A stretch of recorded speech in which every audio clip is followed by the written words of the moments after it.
E aí galera que assistiu outro canal, Professor Eliana Emerson na área, tudo bem com vocês? Primeira série, hoje nós vamos corrigir atividades, são muitas atividades, então vem comigo, começa na página 81, isso mesmo, página 81, e vamos falar de continha, tem muita continha pela frente, tá? Sem perda de tempo, porque é o tempo hoje. Que é página 81, número 36, é uma questão da EPICAR, geralmente as questões da EPICAR são questões difíceis, tá? Questões de nível fundamental, mas que a galera do médio passa aperto, tá? Isso aqui é questão de fundamental. Uma empresa foi contratada para executar um serviço de pintura no alojamento dos alunos do primeiro ano. O prazo estabelecido do contrato foi de 10 dias. O serviço começou a ser executado por uma equipe de 6 funcionários. Deixa eu anotar aqui, ó, funcionários. 6. Cada um trabalhando 6 horas por dia. 6. Ao final do 8º dia de serviço, 3/5 havia sido feito. Então, eles trabalharam dias de trabalho. 8 dias. E quanto tinha sido feito? A produção deles foi de 3/5. Pessoal, observe aqui, ó. Imagina que fosse uma pizza. 3/5 de uma pizza. Quer dizer que a pizza tem 5 fatias, você comeu 3. Quantas fatias ainda estão lá em cima da mesa? Pensa que você está com sua família, comendo uma pizza, tem uma pizza de 5 fatias. Aqui em casa, no caso, uma pizza de 8 fatias não rola mais não, tem que comprar 2 já. Mas pensa numa pizza de 5 fatias que sua família já comeu 3. Quantas fatias tem em cima da mesa? Você consegue fazer esse cálculo mental aí? Consegue, com certeza. Ou seja, por que eu estou te dizendo isso? Porque aqui eles te mostraram quanto eles produziram, mas depois a gente vai ter que acrescentar o que falta para ser produzido.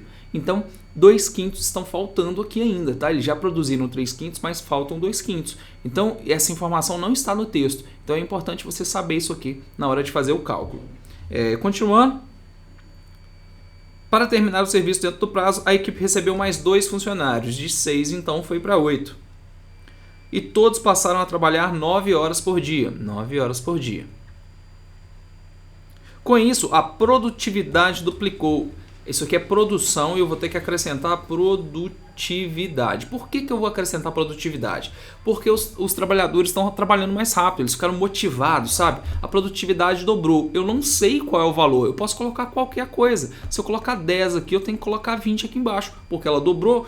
Então, o que eu vou fazer? Eu vou colocar 1 e vou colocar 2, porque aí fica facinho de fazer o cálculo, beleza? A nova equipe, para concluir o trabalho, gastou mais de um dia, porém menos de 2 dias. O que eu quero te mostrar? Que o contrato havia sido feito de 10 dias, tá vendo? Olha, eles trabalharam 8, quer dizer que faltariam 2 dias. Só que essa nova equipe motivada não gastou 2 dias, eles gastaram um dia mais algumas horas. E é isso que a gente tem que calcular, esse valor dessas horas, principalmente aí, que eu devo calcular. Como que eu vou fazer então o cálculo? Vamos pensar. Se eu aumentar a quantidade de dias de trabalho, eu posso aumentar ou diminuir o número de funcionários? Eu posso diminuir, porque eu tenho mais dias para fazer o serviço, eu posso diminuir a quantidade. Se eu aumentar os dias de trabalho, eu posso diminuir as horas por dia também. Se eu tenho uma semana para fazer um serviço e eu aumento isso para um mês, quer dizer que eu posso trabalhar menos por dia que eu vou conseguir fazer o serviço. Então, se eu aumentar os dias, posso diminuir as horas. Se eu aumentar os dias de trabalho, eu vou produzir mais ou menos da obra. Eu vou produzir mais. Quanto mais dias eu trabalhar, mais eu vou concluir. E quanto mais dias eu trabalhar, eu vou ter uma produtividade maior ou menor? Eu posso ter uma produtividade menor. Tá? Por quê?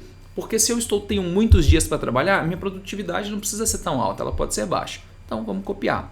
8 para x do jeito que está, esse aqui está invertido, 8 sobre 6, esse aqui também está invertido, 9 sobre 6, esse aqui está diretamente. Pessoal, fração sobre fração, as duas estão divididas para 5, ó, 3/5 e 2/5. Você pode cortar 5 com 5, fica 3 sobre 2, tá? Então eu já vou copiar direto assim. 3 sobre 2 e 2 sobre 1, porque esse aqui também inverte. Ó, de cara, já cortei esse com esse, 2 com 2. Eu vou simplificar e eu aconselho que você sempre faça isso. Ó. 9 eu vou dividir por 3 aqui, ó, dá 3. E eu vou simplificar, que esse aqui também eu vou dividir por 3, dá 2, tá? Dividir esses 2 por 3. Dividido por 2 aqui, ó, 8 por 2, 4. 6 por 2, 3. Esse 3 eu corto com esse 3 aqui. Esse 1 aqui não faz diferença nenhuma na minha vida. O que está sobrando? 8 sobre x é igual a 4 vezes 3, 12 por 2. 8 sobre x é igual a 6. X é igual a 8 sobre 6. X é igual a 1,33 de uma dízima periódica. Pessoal, questão difícil, tá? Muito difícil de fazer, muita informação. Observe todas essas informações aqui em cima. Essa questão da produtividade, que o texto não fala isso de uma maneira assim muito fácil de você perceber. Essa questão da produção deles também está implícita, a gente tem que colocar.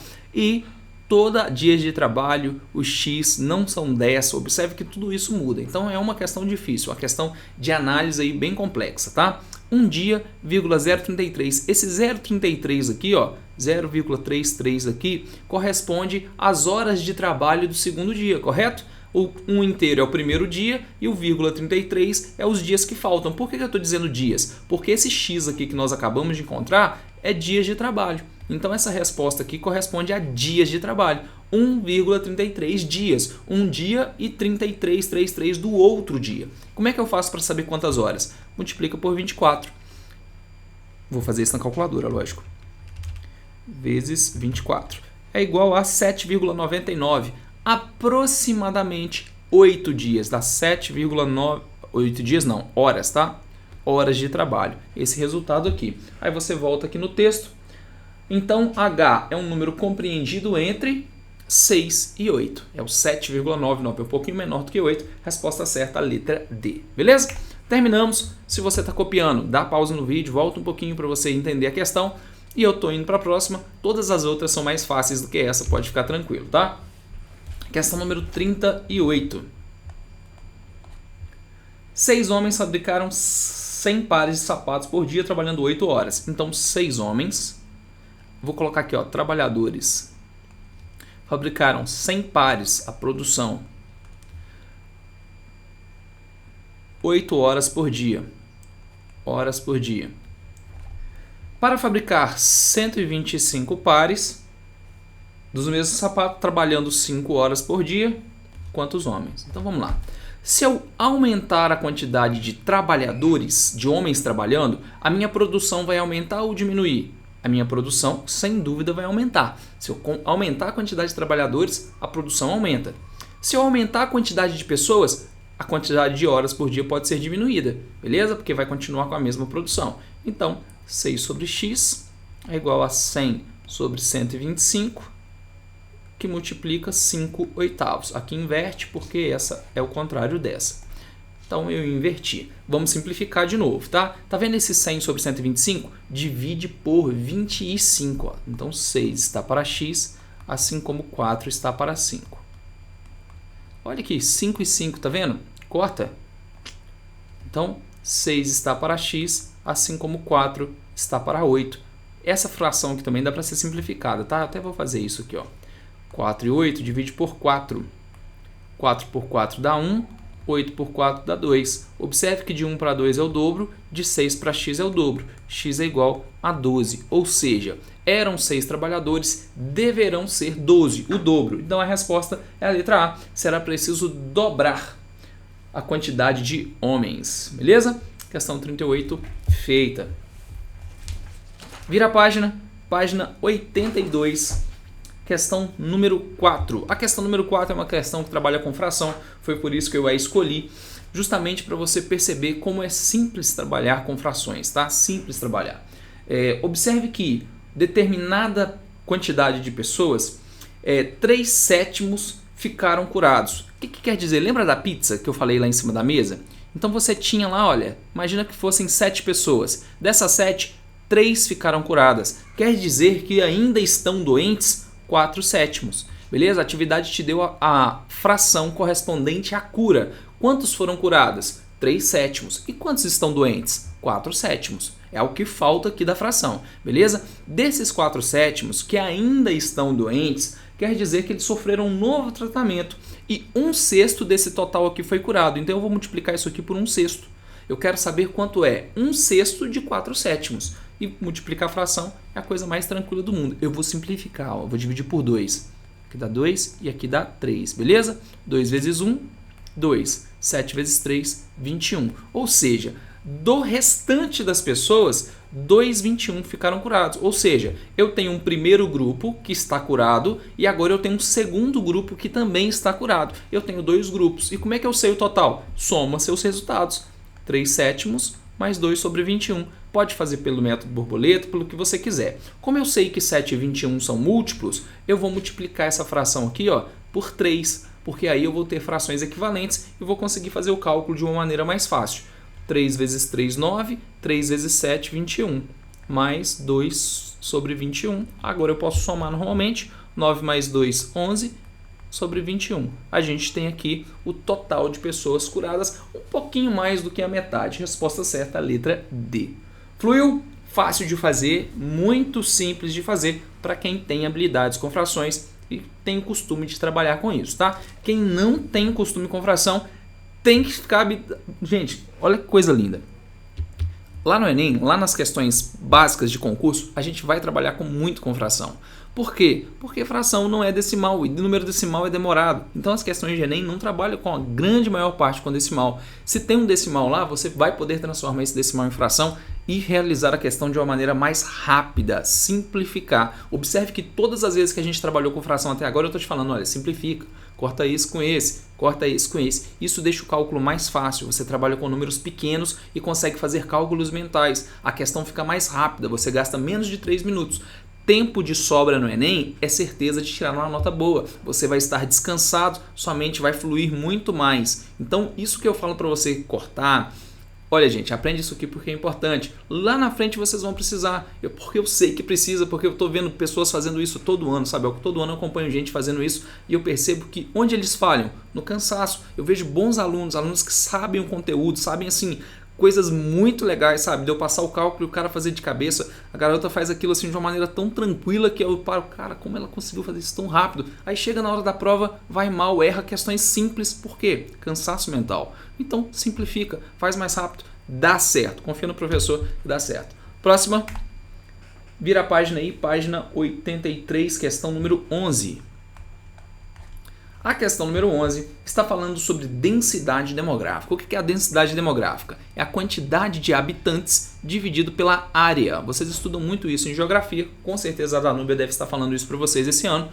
Densidade demográfica. Até por isso as apostilas elas encaixam, então a matéria que cai aqui cai na de geografia, cai na de história e assim sucessivamente você trabalha com esse tema de várias maneiras. Vamos pensar o seguinte, olha.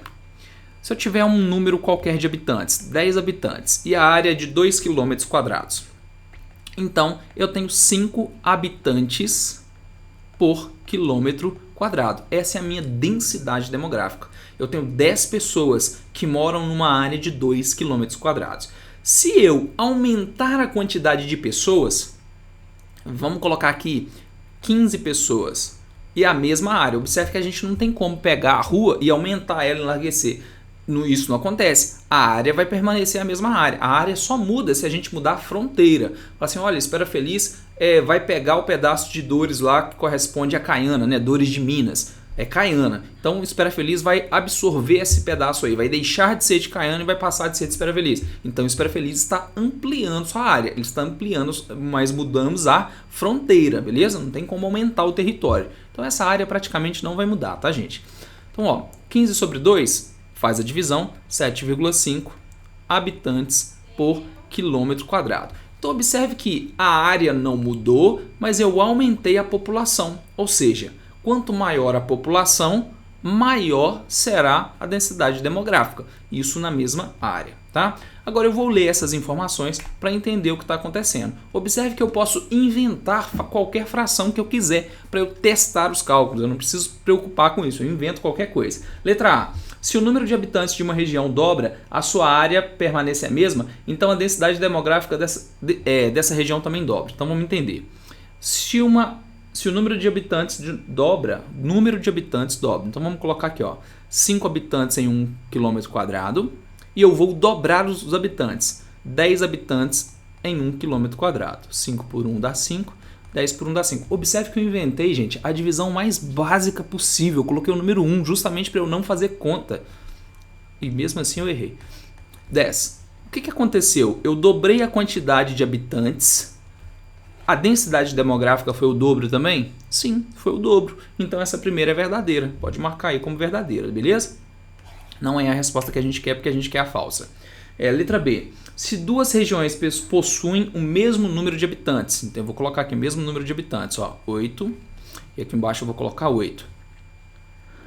Então, a região com a maior área possui uma densidade demográfica maior. A região com a maior área, eu vou colocar aqui 2 km², 4 km².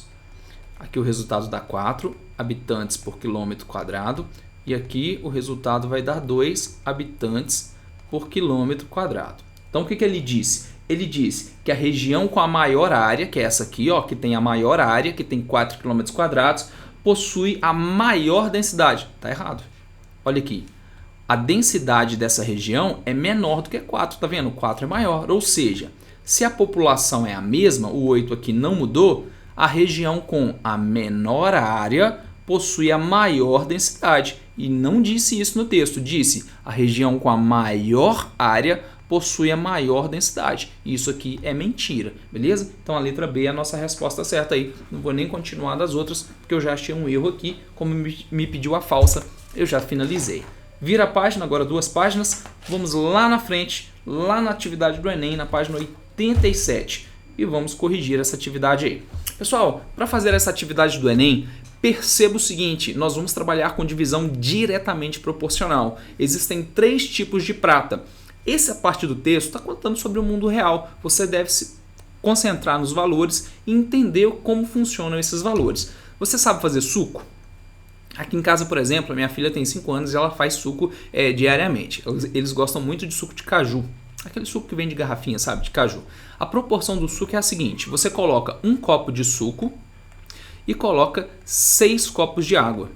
Ou seja, eu falo para minha filha, escolhe o copo que ela quiser, independente do valor, do tamanho do copo. Mas ela deve colocar 1 copo cheio de suco e contar 6 copos. Então a gente tem um jarro de 3,5 litros, que a gente coloca um jarro fechado, que tem torneirinha, muito legal, e ela faz ele cheio. Então ela pega um copo duplo, um copo de mais ou menos aí, quase 300 ml, talvez até um pouco mais, e ela coloca esse copo cheinho de suco, coloca esse copo 6 vezes copo de água, depois adoça, a gente tem uma medida de açúcar, coloca 2 medidas de açúcar e termina o suco.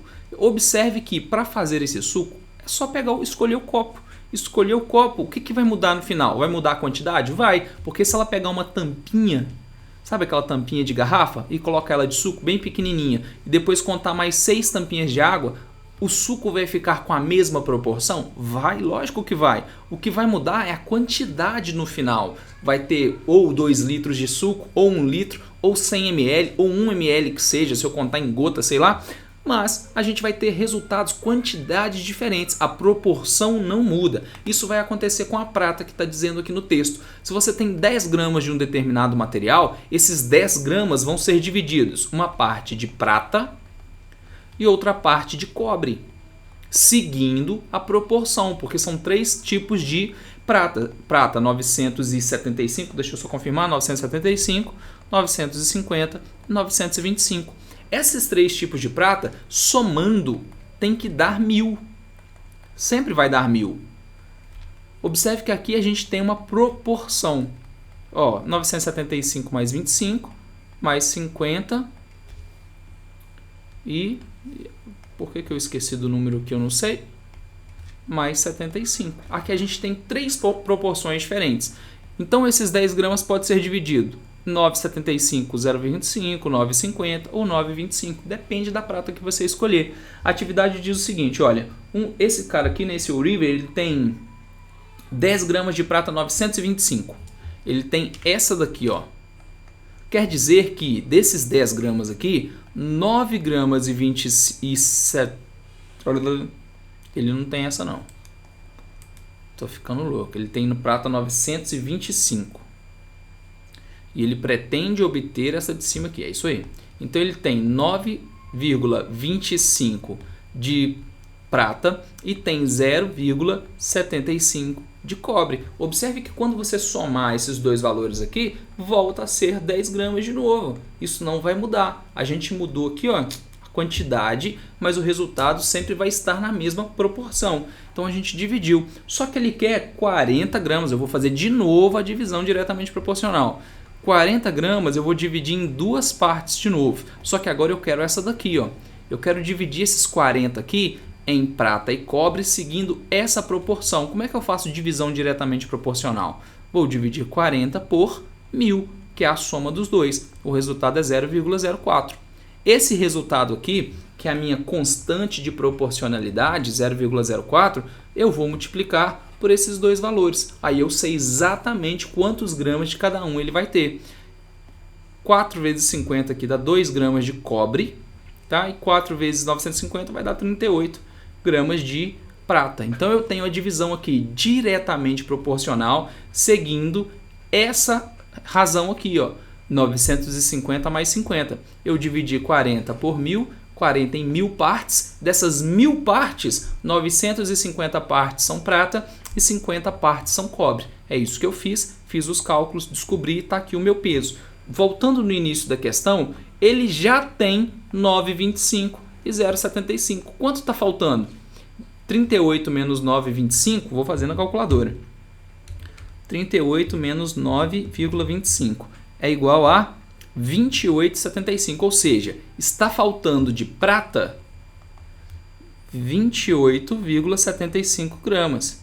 E aqui, ó, de 2 para 75 ali, qual que é a diferença? Dá 1,25. E cobre está faltando 1,25 gramas. E a resposta certa para essa atividade